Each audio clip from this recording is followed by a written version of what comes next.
તો ફરી એક વખત આપણે બેસ્ટ બુક સિરીઝમાં લઈને આવ્યા છે યુવા સારથી એકેડેમી કચ્છ, કે જે ભારત અને ગુજરાતનો સંપૂર્ણ ઇતિહાસની નવી 2025-26ની પ્રાચીન, મધ્યકાલીન અને આધુનિક પીએસઆઈ એલઆરટી એક્ઝામ માટે ખૂબ એવી ઉપયોગી. તો આ બુકમાં આપણે સ્ટાર્ટિંગમાં જોઈએ તો અનુક્રમણિકા આપેલ છે કે જેમાં ભારતનો ઇતિહાસ જાણવાના સ્ત્રોતો, સિંધુખંડની સભ્યતા, વૈદિક સભ્યતા, જૈન ધર્મ, બૌદ્ધ ધર્મ, મહાજનપદ, મગધ સામ્રાજ્યનો ઉદય, મૌર્ય યુગ આપેલ છે. ત્યારબાદ અનુમૌર્ય યુગ, ગુપ્ત યુગ, હર્ષવર્ધન, સમકાલીન ભારત, મધ્યકાલીન ભારતના મહત્વના રાજવંશો, ભારતમાં મુસ્લિમ આક્રમણ, દિલ્હી સલ્તનત, ગુજરાતમાં મુસ્લિમ સત્તા, વિજયનગર સામ્રાજ્ય, ભક્તિ અને સૂફી આંદોલન, મુઘલ કાળ, મુઘલોનું પતન, ક્ષેત્રીય રાજ્યનો ઉદય, ભારતમાં યુરોપિયન પ્રજાનું આગમન, ભારતમાં અંગ્રેજોની સર્વોપરિતા, ઈસ્ટ ઇન્ડિયા કંપનીનું વહીવટી માળખું, ગવર્નર જનરલ ડેલહાઉસી, ખાલસા નીતિ સુધારાઓ, 1857 સ્વાતંત્ર્ય સંગ્રામ, 19મી સદીના સામાજિક ધાર્મિક સુધારણા આંદોલનો, ભારતીય રાષ્ટ્રીય કોંગ્રેસ સુધારવાદીના ચરણ, 24મું છે ઉગ્ર રાષ્ટ્રવાદનો ઉદય, 25મું ક્રાંતિકારી ગતિવિધિનું ચરણ 1, 26મું ગાંધીયુગ 1915થી 1928.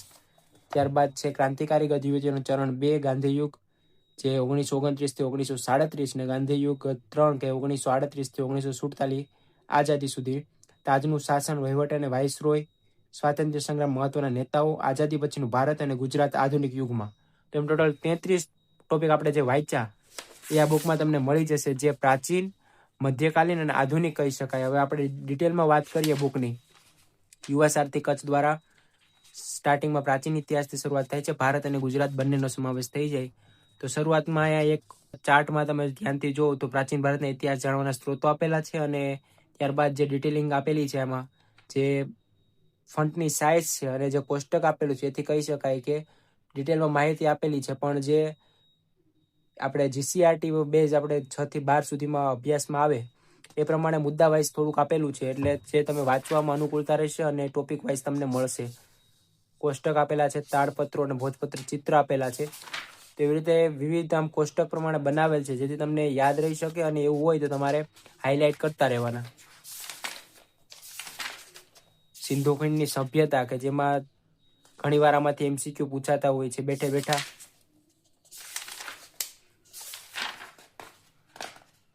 આ કોષ્ટક જાણવા જેવું કે અથવા જીસીઆરટીમાં તમે આ જોવો તો એમાં તમને આ કોષ્ટક ન હોય, એમાં જે મુદ્દા આપેલા હોય એમાંથી આ કોષ્ટક બનાવેલું છે કે રંગપુર, લોથલ છે, ધોળાવીરા જે સ્થળ ક્યાં આવેલું છે, તો ખદીરબેટ ભચાઉ કચ્છમાં, સુરકોટડા રાપર કચ્છમાં. તો એવી રીતે આ એમસીક્યુમાં પૂછાઈ શકે છે.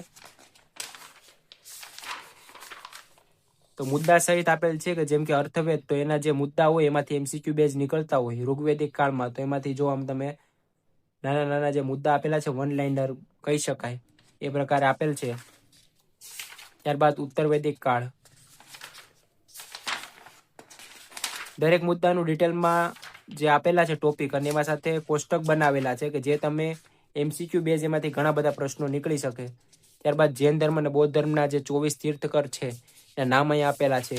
ઘણીવાર પરીક્ષામાં પૂછાય છે, 23-24 વધુ વાર પૂછાઈ ગયેલો પ્રશ્ન છે. સાથે પહેલો પ્રશ્ન જે પહેલું છે તીર્થકર, એ પણ ઘણીવાર પૂછાઈ ગયેલું છે.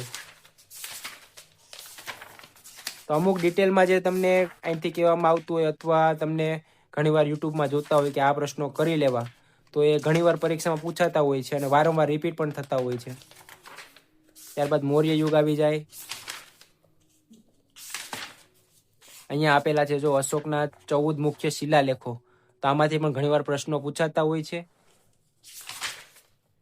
અનુમૌર્ય યુગ, શૃંગવંશ, આ જે પોલીસ કોન્સ્ટેબલનો જે અભ્યાસક્રમ આવેલો છે એમાં ઇતિહાસમાં તમે ડિટેલમાં વાંચો તો આ બધા વંશ આપેલા છે. સિલેબસ તમે આપણે ટેલિગ્રામમાં મોકલ છે, જોડાઈ જાજો. તો આ દરેક વંશ તમારે કરી લેવાના. પછી આ જે મેન્સ માટેના જે કોષ્ટક પૂછાતું હોય છે, તફાવત હોય, ગાંધાર શૈલી, મથુરા શૈલી, અમરાવતી શૈલી. ગુપ્ત યુગ,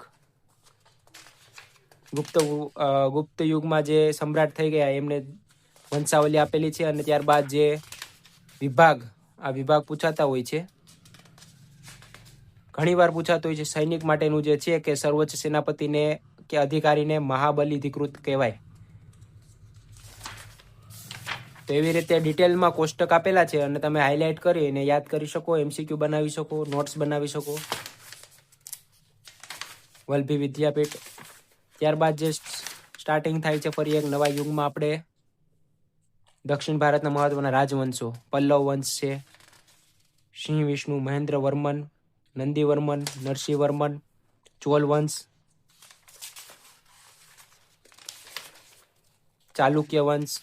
તેવી રીતે આપણે દક્ષિણ ભારતનું અત્યારે ઇતિહાસ જોઈએ છે. ઇતિહાસની સાથે સાથે સાંસ્કૃતિક વારસાના અમુક મુદ્દા પણ આમાં આવી ગયેલા છે. જેમ કે સ્થાપત્યને લગતા મુદ્દા છે, આ બધા વારસામાં આવી જાય. સાંસ્કૃતિક વારસામાં દેલવાડાના દેરા, કુંભારિયાના દેરા, મોઢેરાનું સૂર્ય મંદિર, રાણીની વાવ, પાટણ. તેવી રીતે તમે જ્યારે નોટ્સ બનાવતા હોય ત્યારે બધું મિક્સમાં હોય, ઇતિહાસ, સાંસ્કૃતિક વારસો, ભૂગોળ. એટલે મોસ્ટલી તમે 6 થી 12 સુધીની જીસીઆરટી તમે વાંચો તો એમાં પણ એવી રીતે અલગ અલગ ભાગ પાડેલા હોય છે. તુગલક વંશ તો પ્રાચીનથી લઈને મધ્યકાલીન સુધી આ બુકમાં ડિટેલમાં આપેલ છે. કોષ્ટક છે, ચિત્ર છે. અહીંયાથી આધુનિક ઇતિહાસ શરૂ થાય છે, ભારત અને ગુજરાત. ભારતમાં અંગ્રેજોની સર્વોપરિતા. ડિટેલમાં આપણે એટલી વાત નથી કરતા. આ બુકમાં તમે જે જોવ છો, કોષ્ટક આપેલ છે, ચિત્ર આપેલા છે, મુદ્દા આપેલા છે, સાલવારી આપેલી છે, અને ખાસ કરીને જે કોષ્ટક બનાવેલા છે એમાંથી મોસ્ટ આઈએમપી પ્રશ્નો નીકળી શકે એમસીક્યુમાં.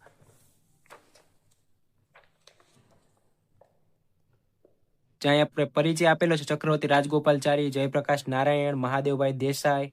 તો આ જે મેન ટોપિક આપેલા છે એમાંથી એક માર્કના જે એમસીક્યુ પૂછાઈ શકે છે.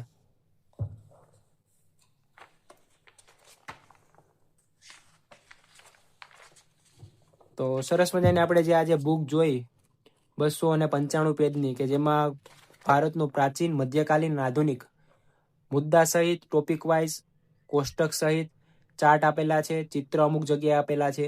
તો આ સરસ મજાની બુક મંગાવવા માટે તમને નીચે નંબર આપેલા છે, ત્યાંથી તમે બુક મંગાવી શકો છો. સાથે અને કરંટ અફેર પણ ઘણીવાર પરીક્ષામાં પરીક્ષાલક્ષી હોય છે, અને એ કરંટ અફેરમાંથી ઘણા બધા પ્રશ્નો પરીક્ષામાં પૂછાતા હોય છે. તો એ પણ એના વિશે આપણે અલગથી વિડીયો લાવીશું. તો મળીએ નવા વિડીયોમાં. ત્યાં સુધી આપણી ચેનલને સબસ્ક્રાઇબ કરી નોટિફિકેશન ઓન રાખજો. જય હિન્દ, જય ભારત.